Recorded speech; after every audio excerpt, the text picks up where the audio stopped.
अस्सलाम वालेकुम नाज़रीन, प्रोग्राम टैक्स अवाम के साथ मैं हूं ज़लीउद्दीन। नाज़रीन, वफाकी बजट कैसा होगा, बजट तजावीज़ कैसी होनी चाहिए और हुकूमत के लिए क्या चैलेंजेस हैं, क्या सियासी और मुआशी जो इस्तेहकाम है उसको किस प्रकार रखा जा सकता है, इस पर आज गुफ्तगू करने के लिए मेरे साथ मौजूद हैं राजा हसन अख्तर साहब। आप फाउंडर चेयरमैन हैं Azad group Lahore chamber of commerce के, और मेरे साथ लाइन पर मौजूद हैं मामून निसार साहब, आप माहिर टैक्स अमूर हैं, एडवोकेट हाई कोर्ट हैं, और शेख मोहम्मद असलम साहब बैरिस्टर हैं, मेरे साथ लाइन पर मौजूद हैं, माहिर टैक्स अमूर हैं, senior advocate Lahore high court हैं।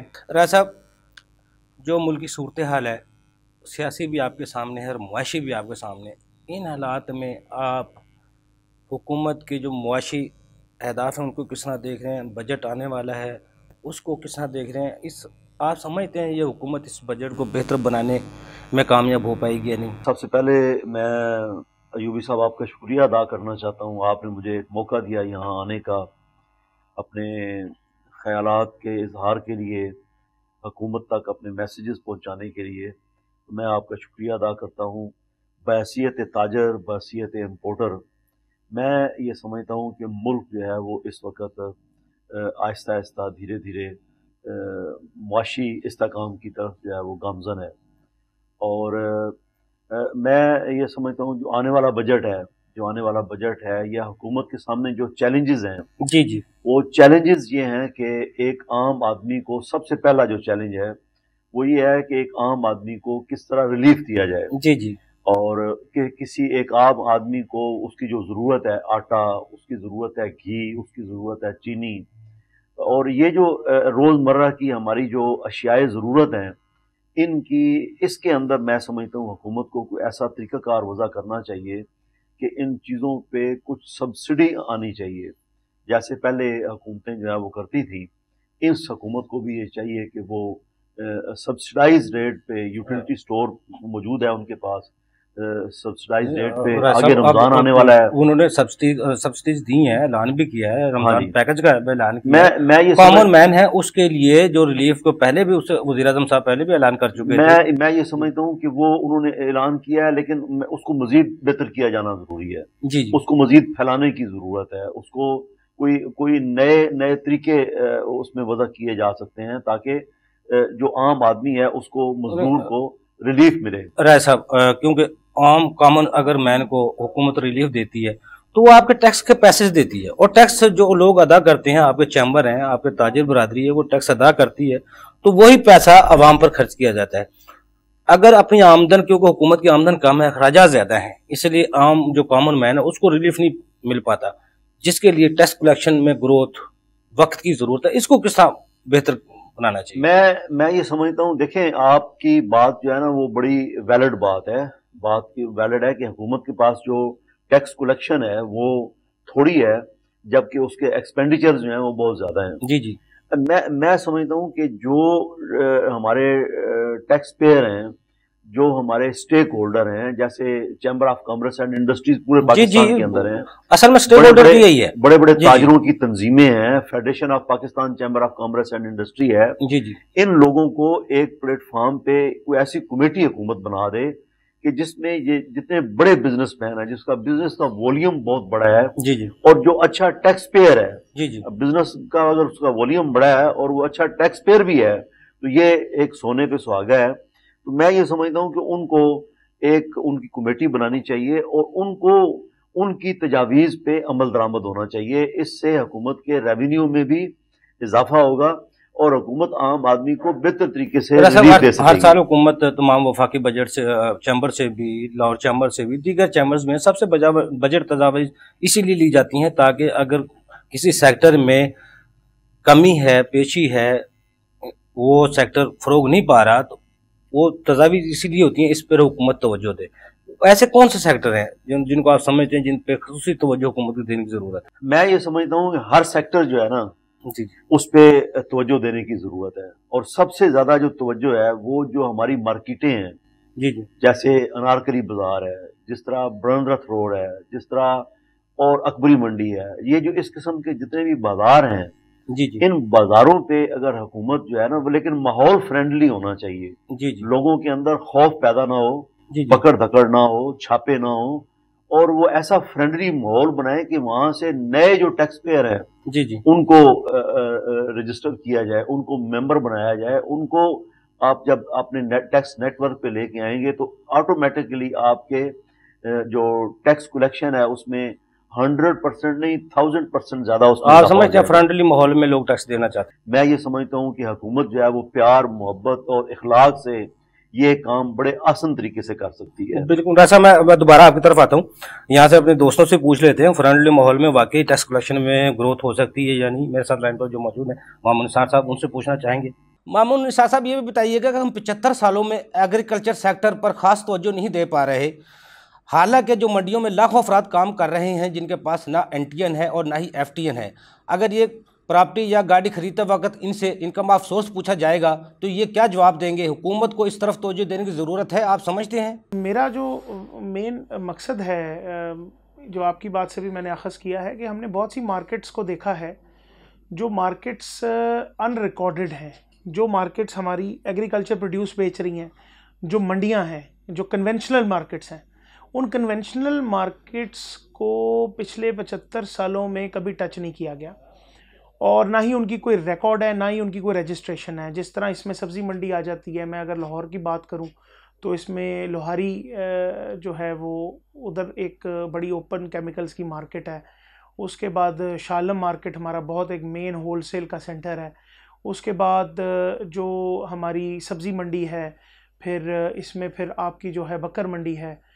ये बहुत सी ऐसी मंडियां हैं जो छोटे तहसील, डिस्ट्रिक्ट लेवल और शहर सिटी लेवल के ऊपर जो अनरिकॉर्डेड है। ये कारोबार जब करते हैं तो इनकी अगर सेल टैक्स में इनको एग्जेम्पशन है तो वो रिकॉर्ड पे होनी चाहिए, अगर इनको टैक्स एग्जेम्पशन है तो वो भी रिकॉर्ड पे होनी चाहिए। उनको टैक्स क्रेडिट दे दिया जाए, उनको हम टोटली जब out of the tax net रखते हैं तो फिर वो जब कोई सेल परचेज करते हैं, कोई गाड़ी खरीदते हैं, कोई प्रॉपर्टी खरीदते हैं, कोई प्रॉपर्टी बेचते हैं, तो उनके ऊपर जो एप्लीकेबल टैक्सेस हैं वो लागू होते हैं और उसकी बेसिस पे ही सिर्फ वो टैक्स नेट में आते हैं। तो मेरा ख्याल है इसके बरक्स हमें सिस्टम एक ऐसा बनाना चाहिए कि स्पेशली जो एग्रीकल्चर प्रोड्यूस और कन्वेंशनल मार्केट्स का जो हिस्सा है, उनकी एसोसिएशंस हैं, उनके लोग हैं, उनको अप्रोच किया जाए और उनसे कहा जाए, गुजारिश की जाए कि जी अपने लोगों की लिस्ट दें और उनकी हमें आप एक प्रॉपर एक मुरतब करके दें list with location, geographical location, कि कहाँ पे ऑपरेट कर रहे हैं, ताकि जो असेसिंग ऑफिसर्स हैं उनके लिए भी आसान हो जाए ट्रेस करना कि ये टैक्स एक्टिविटी यहाँ पर बिजनेस एक्टिविटी हो रही है, ताकि उनका जो है वो उनकी ट्रांसपेरेंसी सामने आए। ये आपके ना सिर्फ आपकी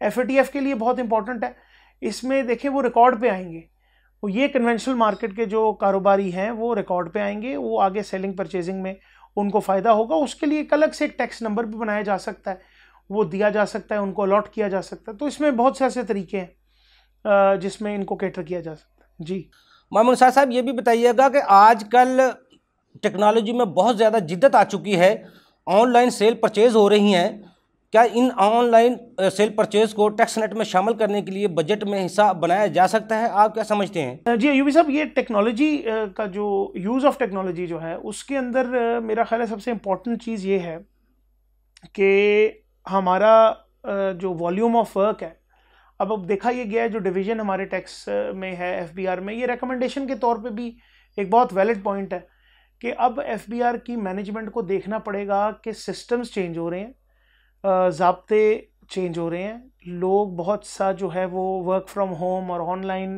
बिजनेसेस पर रिलाई कर रहे हैं। तो हमारे रीजनल टैक्स ऑफिस जो हैं वो वैसे ही बहुत ज़्यादा ओवरवर्कड है, उनके ऑफिसेज में बहुत सी फाइलें, कमिश्नर्स जो हैं वो बिजी हैं with a number of tax payers. तो सैलरीड पर्सनस के ऊपर से तवज्जो हटा के मेरा ख्याल है कि स्मॉल एंड मीडियम एंटरप्राइज को फोकस करना चाहिए, उसके ऊपर फिर डिफरेंट यूनिट्स बना देनी चाहिए, जोन्स एंड यूनिट्स बना देनी चाहिए, जिसके अंदर से एक मेजर जोन मेरा ख्याल है वो ऑनलाइन बिजनेसेस के ऊपर बननी चाहिए कि जो टिपिकली ऑनलाइन बिजनेस कर रहे हैं उनको फिर हम उस टैक्स नेट में लेके आए। अगर नहीं भी करते तो हमारी कोई ऐसी जोन, ऐसी एफपीआर की इंटरनल वर्किंग होनी चाहिए जो कि ऑनलाइन डेटाबेस कलेक्ट करे, जो कि फिर मेरा ख्याल है कि BTV के लिए भी इस्तेमाल हो सकती है, जो ब्रॉडनिंग ऑफ टैक्स बेस है। तो ये एक बड़ी जो है बड़ी हेल्पफुल चीज़ होगी फॉर टैक्स कलेक्शन पर्पसेस। और मेरा ख्याल है कि इट इज़ हाई टाइम कि इसको हम टच करें और इसके अंदर हम जो है चेंजेस लेके आएँ। मामून साहब मेरे साथ लाइन पे रहिएगा। राजा हसन अख्तर साहब, जिस तरह आप कह रहे थे फ्रेंडली माहौल में, हमने अपने दोस्त से वो उसका मौका भी लिया। PSO हुकूमत ने अब एक पॉइंट ऑफ सेल इंटीग्रेशन और जो सिस्टम शुरू किया है, जिसे FBR कह रहा है, वो 10,000 अरब रुपया इकट्ठा किया कर सकता है।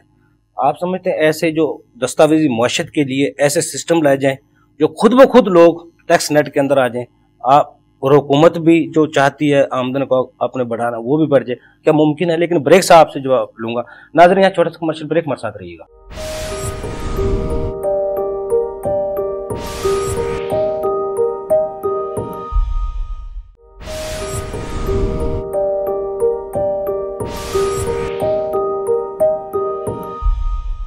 वेलकम बैक नाजरीन। जी राज साहब, मैं ये समझता हूँ जी कि जो मेरा ख्याल है, मैंने अपनी पॉलिटिक्स में ग्रास रूट लेवल पे काम किया है। जी जी। और मैं लोगों से मिला हूँ, छोटे दुकानदारों से भी मिला हूँ। जी जी। और बड़े दुकानदारों के साथ, बड़े बड़े स्टोर जो मालकान हैं उनके साथ भी मिला हूँ। मैंने एक ओवरऑल जो है ना, वो ये गवर्नमेंट का इसमें कसूर नहीं है, लेकिन लोगों के अंदर मैंने FBR के बारे में ना खौफ मैंने महसूस किया है। खौफ एक अल्टीमेटली, जिस तरह हमारा लोगों के अंदर एक खौफ है ना पुलिस का, उस तरह एक खौफ है FBR का।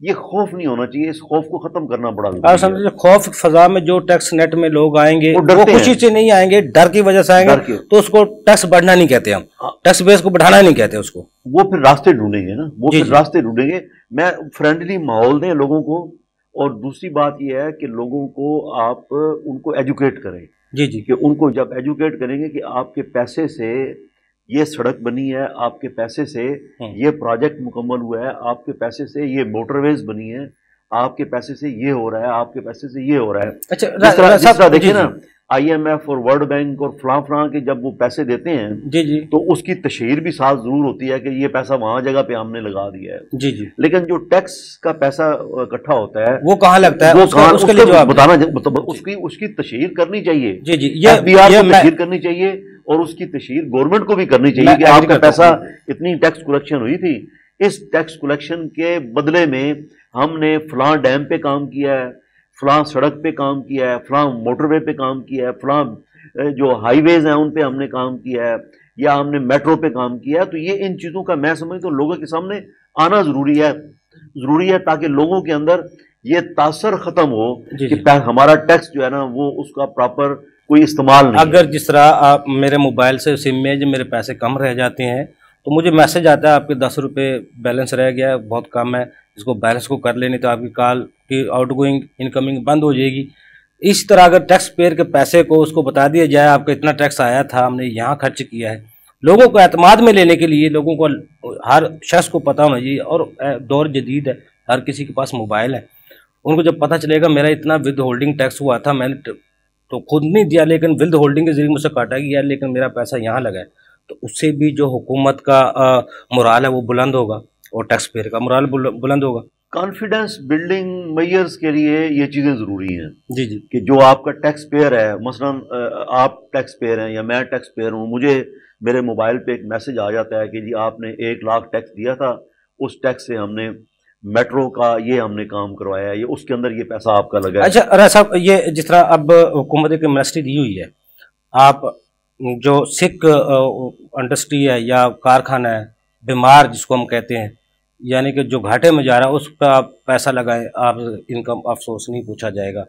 आप नई इंडस्ट्री लगाएं, आपसे इनकम ऑफ सोर्स नहीं पूछा जाएगा। आप ब्लैक मनी को आप 5% दे के वाइट कर लें, आपसे नहीं पूछा जाएगा। ओवरसीज़ के लिए भी है, तो इसको बजट का हिस्सा बनाना चाहिए या नहीं बनाना चाहिए? मैं समझता हूँ बनाना चाहिए। हुकूमत की ये अच्छी एक तजवीज़ है, अच्छा एक इससे मैं समझता हूँ कि रेवेन्यू जनरेशन में भी इजाफा होगा, और बहुत अच्छा है, हमारी सिक इंडस्ट्री चलने पे आ जाएगी। बहुत सारी ऐसी काटेज इंडस्ट्री है, मैं समझता हूँ हुकूमत को चाहिए कि वो ये जो ब्लैक मनी का आपने जिक्र किया है, या दूसरे फॉरेन के अगर कोई लोग आते हैं यहाँ इन्वेस्टमेंट करते हैं, और अपनी ब्लैक मनी को वाइट करते हैं, तो उनको ये काटेज इंडस्ट्री की तरफ लेके आना चाहिए। अगर हमारी इस ब्लैक मनी से हमारी काटेज इंडस्ट्री अपने पाँव पे खड़ी हो जाए तो ये मुल्क की बहुत बड़ी खिदमत होगी। मैं दोबारा आपकी तरफ आता हूँ, मेरे साथ लाइन पर मौजूद है बैरिस्टर असलम शेख साहब। आपको अपने प्रोग्राम में खुशामदीद कहते हैं। सर ये बताइएगा कि वफाकी बजट में हुकूमती तरजीहात क्या होनी चाहिए?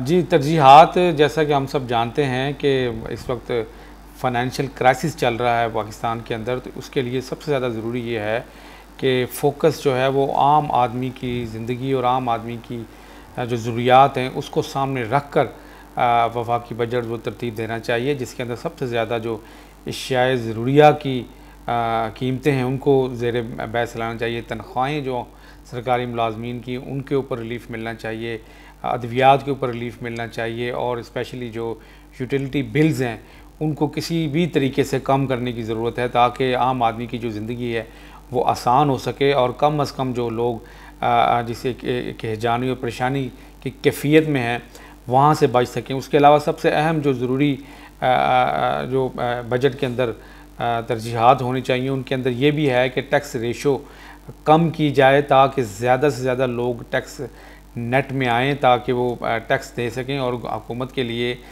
टैक्स का जो डेफिसिट है उसको कंट्रोल करने में आसानी हो, ताकि ये जो हमारे ऊपर प्रेशर्स हैं कर्ज़ों के, हमारे ऊपर बाकी डेट्स की जो प्रेशर्स हैं वो कम हो सके। असलम शेख साहब ये बताइएगा कि मिनी बजट तजावीज़ पर BTB की डायरेक्शन और प्लानिंग क्या होनी चाहिए, या इन दोनों को वक्त से पहले तयन कर लेना चाहिए? POS जो सिस्टम है इसका बजट पर ओवरऑल क्या असरात मुरतब होंगे, आप इसको किस तरह देखते हैं? जी, मिनी बजट और ये POS सिस्टम का आपने कहा है, इसके अंदर आप देखना ये पड़ेगा कि जो मिनी बजट है वो क्यों लाना ज़रूरी है, क्योंकि हमेशा से ये एक हुकूमत के सर के ऊपर बदनामी रही है कि मिनी बजट, चूँकि उनके पहले इतनी प्लानिंग अच्छी नहीं रहती और टैक्सेस की जो रेशो है वो मुनासिब नहीं होती, कलेक्शन ठीक नहीं होती, ये मिस बैलेंस को कंट्रोल करने के लिए मिनी बजट लाया जाता है। मैं तो इसके बिल्कुल फेवर में नहीं हूँ। मेरी तो यही गुजारिश होगी मिनी बजट को किसी तरह स्टॉप करें। इस वक्त हुकूमत खुद परेशानी में मुब्तला है, तो मिनी बजट को रोका जाए ताकि आवाम को अगर थोड़ा बहुत कहीं रिलीफ मिला हुआ है तो वो उसको कंटिन्यू करें।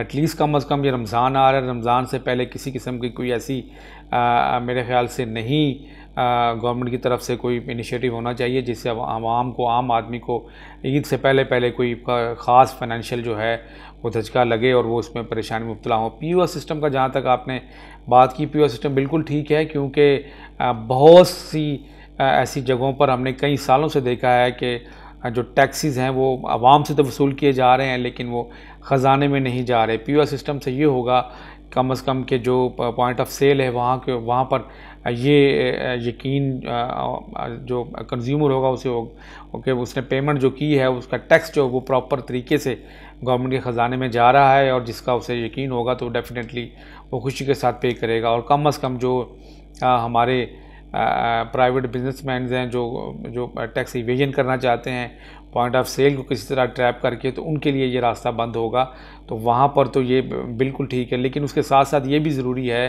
कि पॉइंट ऑफ सेल के ऊपर इफ़ेक्टिवली ऐसा सिस्टम जो है वो रेगुलेट रहे और कम अज़ कम उसकी जो एक्यूरेसी है वो ठीक रहे, ताकि जो कलेक्शन हो रही है, ताकि जो वहाँ से सेल के थ्रू पैसे आ रहे हैं वो डायरेक्टली ख़जाने में आए और लोगों की जो फलाह बहबूद पर लग सकें। मामून निसार साहब ये बताइएगा कि सेक्शन 236 आई जिस पर एजुकेशन पर 5% टैक्स था, यानी कि एक बच्चा अगर 16,000 फीस देता है वो 5% टैक्स देगा, यानी कि 16,000 पर 800 रुपये 5% टैक्स बनता था और वो बआसानी दे देता था, मगर उसको ख़त्म कर दिया गया। आप क्या समझते हैं, हुकूमत इस पर तवज्जो दे तो इसमें टैक्स कलेक्शन में कोई बेहतरी आ सकती है, टैक्स नेट में कोई बेहतरी लाई जा सकती है? जी यूबी साहब, इसमें रिकमेंडेशन पॉइंट ऑफ व्यू से जो 236 आई का मैं जिक्र करूँगा कि ये एजुकेशनल जो है फ़ीस के ऊपर 5% टैक्स था 2 लाख से ऊपर की फ़ीस पे। सालाना 2 लाख से ऊपर की जो एजुकेशनल फ़ी बिल था उसके ऊपर ये टैक्स इम्पोज किया गया था। तो इसमें अगर इसमें उनको लगता है कि डिपार्टमेंट को इसको कम्प्लीटली एबॉलिश कर दिया गया, मेरा ख्याल है कि एज एन इंडिकेटर ही बड़ा इंपॉर्टेंट था। इसको 2 के बजाय 3 पे ले जाएं, 2.5 पे ले जाएं, ज़्यादा आप उसको बेशक कर लें, मगर जो हाई इनकम या हाई नेट वर्थ इंडिविजुअल्स हैं वो इसकी जद में आते हैं। जो बिजनेसमैन है, इवन जो सैलरीड इंडिविजुअल है, वो इसकी जद में आते हैं और वो कल को क्लेम करें या उसका रिफंड क्लेम करें, वो एक अलग पॉइंट है। और रिफंड भी जो है वो आपने आफ्टर वेरिफिकेशन ही देना है। तो इसकी वर्थ को ऊपर बढ़ा लिया जाए बजाय ये कि कम्प्लीटली अबॉलिश कर दिया जाए, क्योंकि हाई इनकम नेटवर्थ जो हैं, हाई इनकम वाले जो हैं लोग, वो इसमें आते हैं और उनका इंडिकेटर उनको टैक्स नेट में लेके आना बड़ा ज़रूरी है। तो ये 236 एक बहुत बड़ा इंडिकेटर था जो बताता था कि ये लोग अपने बच्चों को इन स्कूलों में पढ़ा रहे हैं जहाँ पर 2 लाख सालाना स्कूल फीस से ज़्यादा की फ़ीस ली जा रही है, क्योंकि उसी के ऊपर ये 236 एप्लीकेबल था। जब आपने ये ख़त्म कर दिया तो उनका फाइलर होने का जवाब भी ख़त्म हो गया, उन्होंने अपने आप को फाइलर ही नहीं करना, क्योंकि नॉन फाइलर का उसका रेट डिफरेंट था और फाइलर का डिफरेंट था। तो मेरी रिकमेंडेशन ये है कि इसकी जो है थ्रेशोल्ड को बढ़ा दें, क्योंकि 2 लाख जो है वो उसको डिवाइड बाय 12 करें तो 16,000 को 600 समथिंग बनता है।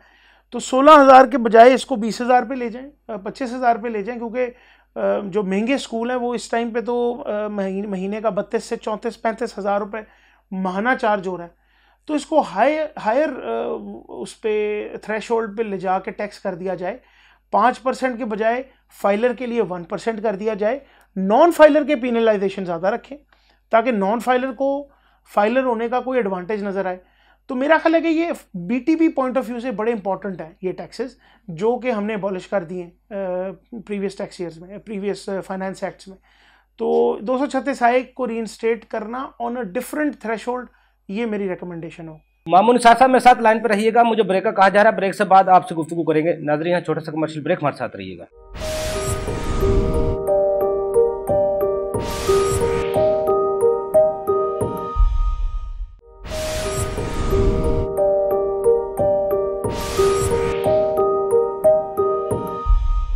मामून साहब, ये बताइए क्या बेहतर तजावीज़ हैं आपके पास ताकि हुकूमत बजट को बेहतर बना सके और जो हमारा जो मुआशी मोराल है, मुआशी इस्तेकाम है, वो बरकरार हो सके, पाकिस्तान तरक्की की तरफ गामजन हो सके? आप क्या समझते हैं? मामून साहब, ये भी बताइएगा कि सेक्शन 209 चेंज ऑफ जुरिडिक्शन को रैशनलाइज किया जा सकता है? जी, एक यूबी साहब, ये सेक्शन 209 का जो रेफरेंस हम अभी बात करें जुरिडिक्शन की, सेक्शन 209 डिफाइन करता है और कैटेगोरिकली उसके अंदर सब सेक्शन 6 वो डिफाइन करता है जुरिस्डिक्शन टैक्स पेयर की। सब सेक्शन 6 कहता है जी कि अगर कोई डिस्प्यूट आ जाए कमिश्नर्स में in marking of the jurisdiction या चीफ कमिश्नर्स में from one RTO to the other RTO, तो फिर इसको हल करेगा चेयरमैन। तो सर, चेंज ऑफ जुरिस्डिक्शन के इश्यूज बेतहाशा हैं। अभी जो है वो इसके ऊपर एक एफटीओ की कंप्लेंट्स ले लें या हाई कोर्ट की लिटिगेशन ले लें, वो अच्छे खासे केसेस पेंडिंग हैं। बिजनेस रिकॉर्डर के अंदर एक खबर थी, मुझे एग्जैक्टली याद नहीं किस साल की पुरानी खबर है, कि कोई 7,500 केसेस, 7,000 माजरत के साथ 7,000 केसेस जो हैं वो शायद मैं खबर भी पुल आउट कर सकूं, तो किसी और शो पे भी आप ज़रूर इस टॉपिक को रेज़ कीजिएगा। ये इसके ऊपर बहुत ज़्यादा गौर करने का जो है वो ज़रूरत है। इसके ऊपर मेरा पर्सनली ख्याल ये है कि हर चीफ कमिश्नर के कमरे में या उनके असाइंड कमिश्नर या पीएस के कमरे में एक ऑनलाइन पोर्टल के तहत हेयरिंग रूम्स बना देने चाहिए, जहाँ पर अगर साइल सरगोदा का है, टैक्स पेयर सरगोदा का है, उसकी जुरिस्डिक्शन लाहौर की बनी हुई है, लाहौर का बनता है तो उसकी कराची बनी हुई है, और वो रिटर्न फाइल कर रहा है थ्रू ऑनलाइन पोर्टल। तो जब ऑनलाइन पोर्टल से आपकी सारी रिटर्न्स फाइल हो रही हैं, तो जुरिस्डिक्शन का सवाल कहाँ पैदा होता है, ये एक क्वेश्चन कई दफ़ा हमें ऑफिसर्स भी करते हैं। तो सर, उसमें कानून ये है कि सेल टैक्स एक्ट कहता है जहाँ पर आपकी मैन्युफैक्चरिंग फैसिलिटी होगी, आपका वहीं पर एनटीएन का जुरिस्डिक्शन वहीं पर होनी चाहिए। आपकी वो जुरिस्डिक्शन वहाँ पर इसलिए नहीं हो पाती क्योंकि आपके एनटीएन के ऊपर जुरिस्डिक्शन किसी और शहर की मार्क्ड है। लिहाजा आप जब सेल टैक्स रजिस्ट्रेशन के लिए जाते हैं सेक्शन 14 के तहत सेल टैक्स एक्ट के, तो आपको वो कहते हैं कि जी आपका तो जुरिस्डिक्शन ही किसी और शहर की है, आप हमारे पास फाइल ही नहीं कर सकते ये एप्लीकेशन। तो ये सर, ये एक इशू है जो कि बहुत ज़्यादा जो है वो आ चुका है अंडर द लाइमलाइट, और मैनी टैक्स पेयर सर इसके अंदर हैं जो कि एग्रीव्ड हैं, जिनकी इश्यूज ये स्टैंड कर रहे हैं, और करंटली इसका कोई फोरम नहीं है। चीफ कमिश्नर साहब को एप्लीकेशन डाली जाती है, दोनों चीफ कमिश्नर्स को, जहां से वो टैक्स पेयर बिलोंग करता है और जहां पे उसकी जुरिस्डिक्शन मार्क्ड है, दोनों को एप्लीकेशन डाली जाती है, दोनों ऑफिसेस साइलेंट रहते हैं। चेयरमैन को डाली जाती है, चेयरमैन साहब साइलेंट रहते हैं। एक ओहदा भी है एक सेक्रेटरी जुरिस्डिक्शन के नाम से, जो कि secretary to the chairman Federal Board of Revenue है, वो भी भाईजान बड़ी देर से जो है वो साइलेंट है, और वो ओहदा भी जो है वो सुना है कि एडिशनल चार्ज किसी और सेक्रेटरी को दे दिया गया है। तो सर ये ऐसा इशू है जो कि इग्नोर्ड है, और इसके ऊपर अगर मेरा ख्याल है इंक्वायरी एफटीओ खुद सुओ मोटो एक्शन लेके एफटीओ इंक्वायरी हेल्ड करे तो बड़े केसेस निकलेंगे जो कि under the change of jurisdiction pending पड़े हुए।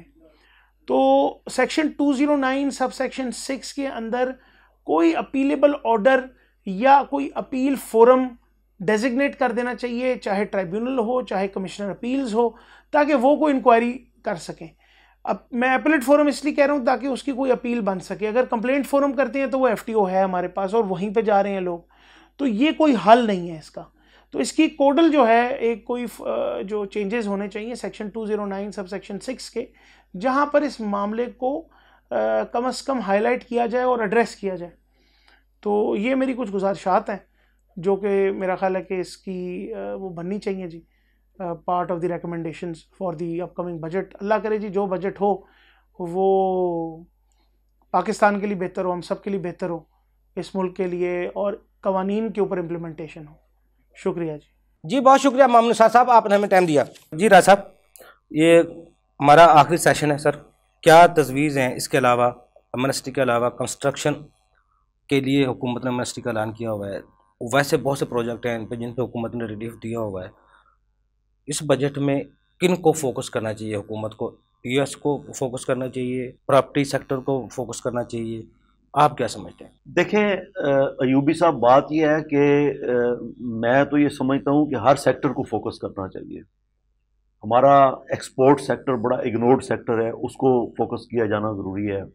हमारे जो एग्रीकल्चर प्रोडक्ट्स हैं उनको फोकस किया जाना बड़ा ज़रूरी है। उनकी एक्सपोर्ट पे हुकूमत अगर एक्सपोर्टर का साथ दे तो उसमें हम बहुत सारा रेवेन्यू इकट्ठा कर सकते हैं। जी जी। इसके अलावा जो आपने बात की है, बड़ी इंपॉर्टेंट बात की है आपने, कि प्रॉपर्टी सेक्टर। जी जी। मैं ये समझता हूँ, आप पिछले जो आपने क्वेश्चन एक मेरे ऊपर किया था कि ब्लैक मनी, मैं ये समझता हूँ हुकूमत को वही ब्लैक मनी या वो जो मनी को वाइट करने का अगर कुछ सेक्टर है ना बेहतरीन, वो प्रॉपर्टी सेक्टर, तो प्रॉपर्टी सेक्टर। अच्छा, इस ब्लैक मनी आपके अंदाजे में कैश इकोनॉमी हमारे मुल्क में कितनी की होगी? जितनी भी है, लोगों को पैसा जो है ना, एक बात ज़हन में रखें, पैसा जब गर्दश में आता है ना, सर्कुलर करना शुरू कर देता है, फिर उसके बाद जब पैसा सर्कुलेशन में आता है, जी जी, तो पैसा जो है ना वो ब्लड है। जी जी। आप ये देखें कि वो ब्लड जब सर्कुलेट करना शुरू कर देगा तो ऑटोमेटिकली आपकी जो मुल्क की इकोनॉमी है, चेहरे पे सुर्खी आएगी, कोई शक नहीं इसमें। अच्छा, उसको ब्लैक मनी को कुछ और अच्छा सा लफ्ज दे दें, उसको सर्कुलेट करें। जी जी। उसका सबसे बड़ा फायदा ये होगा कि आपकी जो मिडिल क्लास है, जी जी, या आपकी जो पुअर क्लास है, जो गरीब लोग हैं, कॉमन मैन है, जो वो उसको मिलना शुरू हो जाएगा। प्रॉपर्टी सेक्टर में लेन देन में भी आपको पता है कि बच्चे बड़े यंगस्टर जो हैं वो प्रॉपर्टी के लेन देन में वो बड़ा ग्रेजुएशन करते हैं, एमएससी एमए करते हैं, वो सीधा प्रॉपर्टी के सेक्टर में चले जाते हैं। जी जी। बहुत सारे लोग कंस्ट्रक्शन के फील्ड में चले जाते हैं, 3-3, 5-5, 2-2 मरले के, 2.5 मरले के घर बना के वो बेच रहे हैं। उनको थोड़े से टैक्स कलेक्शन के साथ उनको रिलीफ दें। ये लोग आपका सारे का सारा बजट का खर्चा उठा लेंगे। आप सही कह रहे हैं। सिर्फ एक प्रॉपर्टी सेक्टर, सिर्फ एक प्रॉपर्टी सेक्टर। एक्सपोर्ट तो जो है ना वो किसी एक एग्रीकल्चर प्रोडक्ट की, किसी एक चीज की आप एक्सपोर्ट, आलू की ले लें, किन्नू की ले लें, आप चावल की एक्सपोर्ट, हुकूमत जब तक इसमें इन्वॉल्व नहीं होगी ना, क्योंकि बहुत सारे हमें जो चीजें इंपोर्ट करनी पड़ती हैं उनसे बचने के लिए अपनी इंडस्ट्री पर इंसार करना चाहिए। हाँ, अपनी जो आपकी जो एग्रीकल्चर प्रोडक्ट है ना, मसलन बहुत सारे जो अफ्रीकन ममालिक हैं, जी जी, वो किसी के इन्फ्लुएंस में हैं या नहीं है, वो पाकिस्तान के इन्फ्लुएंस में आ सकते हैं आसानी से, और उनको अपने इन्फ्लुएंस में लाया जा सकता है, और चावल उनकी ज़रूरत है तो चावल आप वहाँ भेज सकते हैं, मिडल ईस्ट में भेज जो सकते पाकिस्तान का हैं। चावल इंडिया में जाता था, इंडिया अपने मोहरे लगा के वो स्पेशल चावल तो वहाँ आप अपने प्रोडक्ट को अपने नाम के साथ, अपनी पहचान के साथ, अपने लेबल के साथ पूरी दुनिया में बेच सकते हैं, लेकिन हुकूमत को आलमी मंडियों तक रसाई देनी चाहिए एक्सपोर्टर के लिए। देनी चाहिए। और हुकूमत को जो बंदा को 2 नंबरी करता है एक्सपोर्ट में, उसकी कुछ सजा होनी चाहिए, उसकी कंपनी का लाइसेंस कैंसिल कर। अच्छा, और राज साहब आखिर में छोटा सा मेरा एक सवाल है आपसे, जो हुकूमती मुआशी सिमत है, पॉलिसी की आप समझते हैं दुरुस्त है, और ये आइंदा बिजनेसमैन के लिए, जिस तरह सियासत में सब हुकूमत के खिलाफ हैं, लेकिन ताजिर बरादरी भी कोई ऐसा सोच रही है? मैं ये समझता हूँ कि सियासी इस्तेकाम ओवरऑल मुल्क के लिए बड़ा ज़रूरी है। जी जी। और जो मुआशी पॉलिसियाँ हैं, ये हमारी अच्छी मुआशी पॉलिसियाँ हैं, लेकिन फिर बात वही आ जाती है कि मुआशी पॉलिसियों का अदम इस्तेकाम फिर हमें अदम इस्तेकाम की तरफ और ये जो मुआशी पॉलिसियाँ हैं, इनका तसलसल बड़ा ज़रूरी है। असलम शेख साहब, ये बताइएगा कि कॉमन मैन आदमी को बजट में रिलीफ दिया जाएगा या नहीं, या लफ्ज़ों का हेर फेर होगा? अगर आम आदमी को रिलीफ दिया जा सकता है तो वो किस तरह, आप क्या समझते हैं? जी देखिए, आम आदमी के लिए रिलीफ जो है, मैं अर्ज़ कर चुका हूँ, रिलीफ तो यही है कम अज़ कम जो रूटीन के अंदर टैक्सेस हैं उनमें कमी की जाए, और ख़ास तौर पर जो हुकूमत की ज़िम्मेदारी है खाने पीने की अशिया, उसके ऊपर जो टैक्सेस हैं वो ख़त्म किए जाएँ। पेट्रोल के ऊपर टैक्सेस की जो रेशो है वो कम की जाए, और जो रोज़मर्रा के इस्तेमाल की चीज़ें हैं वो कम, उनके ऊपर टैक्सेस की रेशो जो वो कम की जाए। इसलिए रिलीफ़ जो है, सैलरी के ऊपर टैक्सेस की शरह जो वो कम की जाए। रिलीफ़ देने के लिए बहुत सी विंडोज़ हैं, लेकिन सूरत हाल ये है कि हुकूमत के पास क्या इतनी जो गुंजाइश मौजूद है कि नहीं, क्योंकि हुकूमत हम जानते हैं कि इस वक्त सख्त प्रेशर में है फाइनेंशियली तौर पर। साल जो है वो अपने चंद माह बाद एंड होने वाला है, लेकिन हुकूमत की प्लानिंग और हुकूमत की जो सिस्टम में एक्यूरेसी है वो हम देख रहे हैं पिछले सालों की तरह, बल्कि उससे भी ज़्यादा मायूस कुन है कि टैक्स रेशो जो है वो भी ठीक नहीं है। उसके अलावा कलेक्शन जो है और ऑडिट का जो सिस्टम है और बाकी बेशुमार ऐसे विंडोज़ हैं जो बिल्कुल अनटच्ड वैसी की वैसी पड़ी हुई हैं, जिनके ऊपर हुकूमत ने ना कोई काम किया है, ना ही अफेक्टिव जो उसकी कलेक्शन है, रिसोर्स का प्रॉपर इस्तेमाल है वो नहीं किया गया। तो मैं तो यही देख रहा हूँ कि इस बार भी हुकूमत जो प्रेशर में होगी बजट बनाने से पहले तो रिलीफ़ आवाम के लिए कम से कम नए अगर टैक्सेस ना लगाएं तो यही बहुत बड़ा रिलीफ़ होगा। पुरानों के साथ आवाम किसी तरह एडजस्ट करने की पोजीशन में है या नहीं है, लेकिन नए अगर लग जाते हैं तो हम जानते हैं कि पहले एक ईद आ रही है, उसके बाद दूसरी ईद आ रही है, तो इस तरह बहुत से मसाइल जो है आवाम के लिए पैदा होंगे, जिससे बचना हुकूमत के लिए और आवाम को मौका देना हुकूमत के लिए ज़रूरी है। असलम शेख साहब, आखिर में ये बताइएगा कि जो हुकूमत ने एमनेस्टी स्कीम दी हुई है, काले धन को 5% देकर वाइट करने के लिए, नई इंडस्ट्री में इन्वेस्टमेंट करने के लिए, ओवरसीज़ के लिए, सबके लिए जो ऐलान किया हुआ है, इसको किस तरह बेहतर और बजट का हिसाब बनाया जा सकता है, आप किस तरह देखते हैं? हाँ जी, एमनेस्टी स्कीम डेफिनेटली देनी चाहिए, चूँकि यही एक कह सकते हैं खुली विंडो होती है एक ताज़ा हवा के लिए, लोगों के लिए जिनकी बहुत से ऐसे कह सकते हैं कि एसेट्स ऐसे हैं जो डिक्लेयर नहीं हो सके, टैक्स की जो ऐसे बहुत से विंडोज़ हैं जहाँ पर टैक्सेस अदा नहीं हुए, और वो लोग इंतज़ार में है कोई ऐसा हुकूमत गवर्नमेंट जो ऐसी पॉलिसी दे जिससे वो अपनी सारी जो रिसोर्सेज हैं उनको वाइट कर सकें। और हुकूमत को भी इस सिलसिले में इसी तरीके से एक बहुत बड़ी तादाद के अंदर टैक्स कलेक्ट हो सकता है, तो डेफिनेटली हुकूमत को देना चाहिए। जिस तरह के हम देखते हैं कि पूरे गुज़श्ता 3-4 साल में सिर्फ प्रॉपर्टी डेवलपिंग को और रियल स्टेट को मौका दिया गया कि वो ज़्यादा ग्रो कर सकें, उनके लिए बहुत सी पॉलिसियाँ आई। तो अब हमारे नॉलेज में ये भी आया है कि रियल स्टेट में और प्रॉपर्टी डेवलपमेंट में बहुत सी ऐसी जो विंडोज़ ओपन हो चुकी हैं जहां हम ये समझते हैं कि गवर्नमेंट उसको चैनलाइज नहीं कर सकी। तो अगर एमनेस्टी स्कीम आती है तो उससे उन लोगों को फ़ायदा होगा, कम से कम वो मिनिमम टैक्स देकर अपनी सारी जो इरेगुलर जिन्हें हम इनकम कह सकते हैं, एसेट्स कह सकते हैं, उनको रेगुलराइज कर सकेंगे, और आइंदा से नेट के अंदर जो है वो खुशी आएंगे, ताकि उनकी जो कंट्रीब्यूशन है वो गवर्नमेंट के काम आ सके, पब्लिक के इंटरेस्ट में लग सके। और अगर ये एमनेस्टी स्कीम जो है बजट से पहले आ जाती है तो डेफिनेटली इसको वेलकम किया जाएगा, और कम से कम ये होगा कि जो बहुत से ऐसे नए बिजनेसेस हैं, ऐसे बिज़नेस इंडिविजुअल हैं जो अभी तक अपना बिज़नेस और ख़ुद को रेगुलराइज़ नहीं कर सके, तो उनको ये मौका मिलेगा कि वो रेगुलराइज़ करें और टैक्स नेट में आएँ और आइंदा फिर अपने सारे मामलात को दुरुस्त अंदाज में चला सकें। तो वेलकम करेंगे अगर आती है टैक्स एमनेस्टी स्कीम। जी बहुत शुक्रिया असलम शेख साहब, आपने हमें टाइम दिया। जी बहुत शुक्रिया असलम शेख साहब। मामून साहब आपको बहुत शुक्रिया। राजा हसन अख्तर साहब आपको बहुत शुक्रिया, आपने हमें टाइम दिया। अगले प्रोग्राम तक के लिए अफजल अयूबी को इजाज़त दीजिए। नई बजट तजावीज़ के साथ फिर हाजिर होंगे। अल्लाह हाफ़िज़।